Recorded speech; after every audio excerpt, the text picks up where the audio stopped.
Hello వైటీ family, welcome back to my channel. ఇది వచ్చేసరికి సండే మార్నింగ్ వీడియో. నేను వచ్చేసరికి ఇల్లు మొత్తం క్లీన్ చేసుకున్న తర్వాత బ్రష్ చేసి బాతింగ్ చేసుకున్నాను.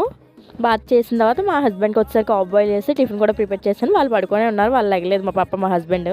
అండ్ నేను ఎప్పుడు ఏం చేస్తానంటే నైట్ బట్టలు వాష్ చేసుకొని మార్నింగ్ ఆరబెడతాను, ఎందుకంటే నీరు మొత్తం కిందకి వస్తే తొందరగా ఆరిపోతాయి కాబట్టి. అండ్ బట్టలు మొత్తం ఆరబెట్టేసిన తర్వాత నేను వచ్చేసరికి కోకోనట్ ఆయిల్ అనేది పైకి తీసుకెళ్ళిపోయాను, ఎందుకంటే ఇప్పుడు మంచు పడడం వల్ల ఆయిల్ అనేది గడ్డ కడుతుంది కదా. నేను బట్టలు ఆరబెట్టేలోపు ఆయిల్ అనేది కరిగింది. ఎండ వేడికి బాగా ఆయిల్ కరిగిన తర్వాత హెయిర్కి మంచిగా అప్లై చేసుకొని ఒక హాఫ్ అన్ అవర్ 1 అవర్ దగ్గర నేను మ్యాడ్ మీద వాక్ చేసుకున్నాను. ఈ లోపు మా హస్బెండ్ మా పాప లేచి టిఫిన్ చేసేసారు బ్రష్ చేసుకొని.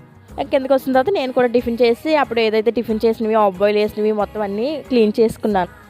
మీ ఇళ్ళల్లో ఎంతమంది ఇళ్ళల్లో ఆఫ్ బాయిల్ అనేది తింటున్నారు? అది ఎలా తింటారు అబ్బా? పైన ఉడక్కుంటే కింద మాత్రమే ఉడికి. మా హస్బెండ్ డైలీగా తింటారు, మా పాప మాత్రం ఫుల్ బాయిల్ తింటుంది. ఎందుకంటే మా పాప బాయిల్ చేసిన ఎగ్ అనేది తినట్లేదు కాబట్టి దానికి ఆమ్లెట్ కింద వేస్తే అది తినేస్తుంది. అండ్ గిన్నెలు మొత్తం వాష్ చేసుకొని మళ్ళీ మధ్యాహ్నం ఫుడ్ కానీ ప్రిపేర్ చేసుకున్నాను నేను. నా వీడియోస్ నచ్చితే సబ్స్క్రైబ్ చేయండి. బాయ్.